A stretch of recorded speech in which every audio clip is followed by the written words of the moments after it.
સાસુમાનું નાટક. તન્વી પરણીને સાસરે આવી ત્યારે સાસરીમાં એને સારી એવી લાગણી અને પ્રેમ જોવા મળ્યા.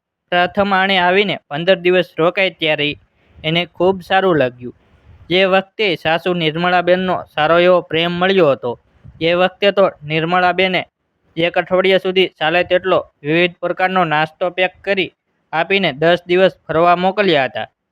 પરંતુ એના પછી ઘર બાંધીને રહેવા આવી એ સાથે જ સાસુ નિર્મળાબેનની કસકસ વધી ગઈ. ઘરની આજુબાજુના આડોશી પડોશી નિર્મળાબેનને ખૂબ જ માન સન્માન આપતા હતા. મહેમાનોથી તો ઘર હર્યું ભર્યું રહેતું હતું. નિર્મળાબેન મહેમાનોની આગતા સ્વાગતા પણ ખૂબ સારી રીતે કરતા હતા. તો પછી પુત્રવધુ સાથે જ આવું વર્તન કેમ? સાધારણ પરંતુ સંસ્કારી કુટુંબની દીકરી તન્વી મનોમન વિચારમાં પડી ગઈ હતી. પ્રથમ આણે આવી ત્યારે તો ઘરમાં કામવાળી બેન આવીને રસોઈ સિવાયના બધા જ કામ કરી જતી હતી. તો હવે કેમ નથી? મારા આવવાથી સાસુમાએ એને છૂટી આપી દીધી કે શું? તન્વી સવારમાં વહેલી ઉઠે એટલેથી કરીને રાત્રે 10:30 વાગ્યે પથારીમાં પડે ત્યાં સુધી કામને કામ. પતિ શેષવ અને સસરા નરોત્તમભાઈ તો સવારે 9:30 વાગ્યે નોકરીએ ચાલ્યા જાય. ઘેર સાસુ વહુ એમ 2 જ જણ. શેષવ એની કંપનીમાંથી 1:30 વાગ્યે વિશ્રાંતિ સમયે તન્વીને જરૂર ફોન કરે. પરંતુ એ વખતેય નિર્મળાબેનનું ધ્યાન તન્વી તરફ જ હોય. બિચારી તન્વી ઘરકામનો થાક ઉતારવા શરમની મારી પતિ સાથે ફોન પર હસી મજાક પણ ના કરી શકે. બપોરે 2 થી 3 વાગ્યા સુધી તન્વીને કુકડા ઊંઘ જરૂર મળે. પરંતુ 3 વાગ્યે તો તન્વી વહુ ઊભી થા અને ચા મૂક નો પોકાર પડે. સવારમાં ઉઠીને પ્રાતઃક્રિયાઓ પછી ઈષ્ટદેવનું મંદિરિયું સાફ કરવું, ફૂલ ધરાવવા, સમૂહ પ્રાર્થના એમ જ 8 વાગી જાય. એના પછી નાસ્તા પાણીમાં 9 વાગી જાય. પછી બેડરૂમ અને રસોડું તેમજ વિશાળ બેઠક ખંડની સફાઈમાં જ કામમાં ઝડપવાળી તન્વીને કલાક લાગી જાય. 10:30 વાગ્યે રસોઈકામ હાથમાં લેવાનું, એ પણ એકલા હાથે. નિર્મળાબેન બજારમાંથી શાકભાજી લાવી આપે એટલું માફ. રસોઈ પછી વાસણ અને છેલ્લે પોતું. 1-1:30 વાગી જાય એમાં ને એમાં. નિર્મળાબેન સ્કૂટર પર દીકરા અને પતિને ટિફિન આપી આવતા હતા એટલું વળી સારું હતું. તન્વીને તો બપોર પછી એ જ કામકાજ. તન્વી થાકીને લોથપોચ થઈ જતી હતી. રાત્રે થાકની મારી ઊંઘમાં તન્વી ઊંઘકારા કરતી હોય ત્યારે વહેલી સવારે શેષવ એને જરૂર પૂછે, કામથી થાકી જાય છે નહીં તન્વી? ના રે ના, એવું કંઈ નથી. આ યુવાવસ્થામાં કામ ના કરીએ તો પછી ક્યારે કરવાનું? આમેય સતત કામથી શરીરને થોડી કસરત તો મળે શેષવ. તન્વીનો હેતભર્યો જવાબ હોય. જોકે શેષવ મનોમન બબડે, આ મમ્મી પણ કેવી છે? વહુ આવતા જ કામવાળીને છૂટી કરી દીધી. પાછી કહેતી હતી કે 2-3 વર્ષ વહુને એકલે હાથે કામ કરવા દે નહીંતર આળસુ થઈ જશે. હવે આ મમ્મીને સમજાવવી કઈ રીતે? એક દિવસ નિર્મળાબેન તન્વીને બજારમાં સાથે લઈ ગયા. તન્વી વહુ, આ સાડી કેવી છે? સાંભળીને તન્વી મનોમન ખુશ થઈ ગઈ. સુંદર સાડી જોઈને તન્વીને થયું કે મારા માટે સાસુમાં સાડી ખરીદી રહ્યા છે. પરંતુ મારે ઘેર પહેરવા લાયક 2 સાડી લેવી છે. સાંભળીને તન્વી ઝંખવાઈ ગઈ. તન્વીનો તો કોઈ ભાવ જ નહીં. બિચારી તન્વી એ વીલું મોં કરીને જોતી જ રહી. ઘેર આવતી વખતે નિર્મળાબેને પાણીપુરીની લારી આગળ સ્કૂટર ઊભું રાખ્યું. તન્વીને 5 પાણીપુરી ખવડાવ્યા પછી નિર્મળાબેન 10 ઝાપટી ગયા. તન્વી મોં વકાસીને સાસુમાને જોઈ રહી. પરંતુ એક વધારાનો શબ્દ બોલે તો તન્વી શાની? એને એની મમ્મીની શિખામણ યાદ આવી. બેટા, નસીબ જોગે તને ખૂબ સારું સાસરિયું મળ્યું છે. તારા સાસુ સસરાની સેવા કરજે ને ખૂબ મોટું મન રાખજે. ક્યારેય કોઈ સામાન્ય સણભણ થાય તો ઘરની વાત ઘરમાં રાખજે. તું બાળપણથી જ એટલી બધી સમજુ છે કે તને કશું જ કહેવું પડે તેમ નથી. તું ગમે તેવી પરિસ્થિતિને પહોંચી વળે એવી છે. મમ્મીની શિખામણ યાદ આવી એ સાથે જ તન્વીની આંખમાં જળજળિયા આવી ગયા. પરંતુ એ ચૂપ જ રહી. સાસુમાની પાછળ એ સ્કૂટર ઉપર બેઠેલી હતી.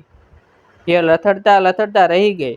નિર્મળાબેને સ્કૂટરને બ્રેક મારીને પૂછ્યું, અલી તન્વી વહુ, સ્કૂટર પર બેઠા બેઠા જ ઊંઘ આવી ગઈ હતી કે શું? કે પછી વાય બાય આવે છે કે શું? કશું જ છુપાવ્યા વગર વહેલાસર કહેજે. પાછું વહેલાસર ઈલાજ કરાવી શકાય. ના મમ્મી, મને કોઈ રોગ નથી. કેમ જાણે કઈ રીતે લથડિયું ખાતા ખાતા રહી ગઈ. એટલું બોલીને ચૂપ થઈ ગઈ તન્વી. આજે શનિવાર છે. તન્વીને સાસરીમાં આવ્યાનો આજે 15મો દિવસ છે. સવારની ઈષ્ટદેવની પ્રાર્થના પૂરી થયા પછી શેષવ બોલ્યો, મમ્મી, આવતીકાલે તન્વીનો જન્મદિવસ છે. આજે અને આવતીકાલે આમેય મારે રજા છે. જન્મદિવસ માટે કંઈ આયોજન બીજું કરવું છે મમ્મી? આમ તો આ કુટુંબમાં નરોત્તમભાઈ શેષવ અત્યારે સાસરીમાં ગયેલ મોટી દીકરી હિમાંશી અને નિર્મળાબેનના જન્મદિવસ નિમિત્તે મોટે ભાગે ગરીબ લોકો માટે જમણવારનું આયોજન થતું હતું. દીકરાના પ્રશ્નને થોડીવાર વાગોળ્યા પછી વિચારીને નિર્મળાબેન બોલ્યા, ના શેષવ, તું અને તન્વી વહુ આજે જમીને તન્વી વહુના પિયર જઈ આવો. કાલે ત્યાંથી સવારના 9 વાગ્યા સુધી પરત આવી જજો. મમ્મીના સ્વભાવને અચાનક શું થયું? તે આવું વર્તન કેમ કરે છે? શેષવને કંઈ જ સમજાતું નહોતું, પરંતુ એ કંઈ બોલી શક્યો નહીં. હા, જમીને નીકળ્યા પછી ગાડીમાં તન્વીને સાંત્વના આપતો હોય તેમ શેષવ બોલ્યો, તું ચિંતા ના કરતી તન્વી, મમ્મીનો સ્વભાવ તો એકદમ સારો છે. પણ મેં ક્યાં કોઈ ફરિયાદ કરી છે મમ્મીની તમારી આગળ?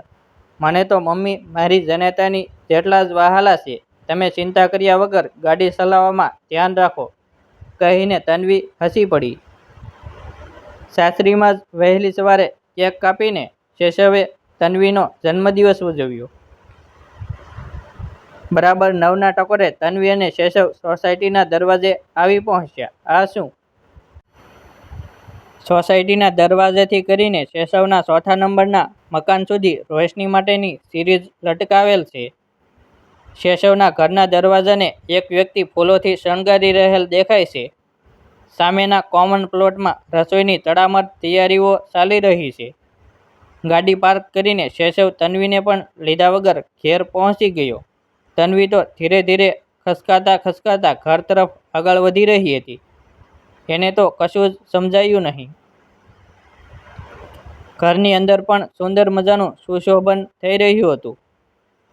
ઘરના બેઠક ખંડમાં નરોત્તમભાઈ, નિર્મળાબેન, હિમાંશી અને તેનો પતિ કરદમ બેઠેલ હતા. સોફા પર બેઠેલ સાસુ સસરાને વંદન કરીને તન્વીએ હિમાંશી અને કરદમના ખબર અંતર પૂછ્યા. પછી બોલ્યા ચાલ્યા વગર અદબ વળીને ઊભી રહી. કરદમ અને હિમાંશીના ખબર અંતર પૂછ્યા પછી શેષવથી બોલ્યા વગર ના રહેવાયું. મમ્મી, આ બધું શાનું આયોજન છે? કેમ તને કંઈ ખબર નથી? સાચો જવાબ છુપાવીને નિર્મળાબેને ચહેરાને ગંભીર બનાવી દીધો. શેષવ મમ્મીનો ચહેરો જોઈને ગે ફે થઈ ગયો. નિર્મળાબેને ગંભીર ચહેરે જ કહ્યું, લગ્ન પહેલા તો બહુ દોડદાયો થતો હતો તું. તન્વી આમ ને તન્વી તેમ, તન્વીને આ ફાવે ને તન્વીને તે ફાવે. તન્વી બહુ સમજુ છે, બહુ સંસ્કારી છે. જોઈ લીધી તારી તન્વીને મેં. અચાનક તન્વી બોલી ઉઠી, મારાથી કોઈ ભૂલ થઈ છે મમ્મી? કહીને વળી પાછી એ જ અદબ સાથે ચૂપ થઈને નીચું જોઈને ઊભી રહી તન્વી. તારાથી કોઈ ભૂલ નથી થઈ, એની જ તો ઉપાધિ છે. આજની નવી પેઢીની વહુનો તો રોફ જ કંઈક અલગ હોય છે. એ સાસુઓને ગાંઠતી જ નથી હોતી એવી મારી ધારણા હતી. પરંતુ 15 દિવસની તારી પરીક્ષામાં હું સાવ ખોટી પુરવાર થઈ. તું તો એમાંથી સાવ બાકાત રહી ગઈ અને આ મારો દોડડાયો દીકરો સાવ સાસો પુરવાર થયો. હવે એની ખુશીમાં તારા સાસુ સસરાએ કંઈક તો કરવું પડે ને. આ તારા જન્મદિવસની ઉજવણી માટેનું આયોજન છે, કહીને નિર્મળાબેને તન્વીને એમની પાસે આવવાનો ઈશારો કર્યો. જોકે ઈશારા વગર શેષવ પણ મમ્મી પાસે જઈને બેસી ગયો. નિર્મળાબેને તન્વીને બાથમાં લીધી. હવે શેષવના મોં પર હાસ્ય પ્રગટ થયા વગર ના રહ્યું. એ હસતા હસતા બોલ્યો, મમ્મી, ઘરમાં નવી વહુ આવી એટલે મારું માન ઓછું થઈ ગયું કે શું? શેષવના બરડામાં ધબ્બો મારીને નિર્મળાબેન બોલ્યા, તન્વીને મેં 15 દિવસ યાતના આપીને થકવી દીધી છે. હવે તો એને જ પંપાળવી પડે ને. આ મિલનથી હિમાંશી કેમ અળગી રહી શકે? એ પણ ઊભી થઈને નિર્મળાબેન પાસે આવીને બોલી, તન્વી ભાભી કહો તો મમ્મીના બરડામાં એક ધબ્બો મારીને તમારી સાથેના વર્તનનો બદલો લઈ લઉં. હિમાંશીનો હાથ પકડીને હસી પડી તન્વી. બરાબર એ જ સમયે ચાલુ પગારે રજા ઉપર ઉતારી દીધેલ કામવાળી બહેન ગોદાવરી આવીને ઊભી રહી. એણે સૌને પાણી પાયું. સાંજે 5:15 વાગ્યે તન્વીના જન્મ સમયની તિથિએ ડાઇનિંગ ટેબલ પર એકના બદલે લાપસીનો ગોળાકારે ઢગલો ગોઠવાયો હતો. તેને કોળિયો બનાવીને નિર્મળાબેને તન્વીના મોંમાં મૂક્યો. એ સાથે જ જન્મદિવસની ખૂબ ખૂબ શુભેચ્છાઓ તન્વી ના નાદ સાથે આખા ઓરડામાં તાળીઓ ગુંજી ઉઠી. જ્યારે નરોત્તમભાઈએ લાપસીનો કોળિયો તન્વીના મોં પાસે ધર્યો એ વખતે તો તન્વી રીતસરની ખુશીની મારી રડી પડી. 6 વાગ્યે તન્વીના ભાઈ ભાભી અને નાની બહેન આવી પહોંચ્યા. એના પછી તરત જ ગરીબોને ભોજનની સાથે આખી સોસાયટીનો જમણવાર ગોઠવાયો. સૌથી વધારે ખુશી અનુભવતી તન્વી સોસાયટીની મહિલાઓને આગ્રહ કરીને જમાડતી વખતે મનોમન એની મમ્મીના શિખામણના વાક્યોને વાગોળી રહી હતી. એમાંનું એક વાક્ય એની ખુશીને બેવડી કરી રહ્યું હતું. બેટા, નસીબ જોગે તને ખૂબ સારું સાસરિયું મળ્યું છે. તન્વીના આ મનોભાવને ટેકો આપતી હોય તેમ તેની ભાભી મીનાક્ષી 2-3 વાર કહી ચૂકી હતી કે તન્વીબેન, તમે ખરેખર નસીબદાર છો.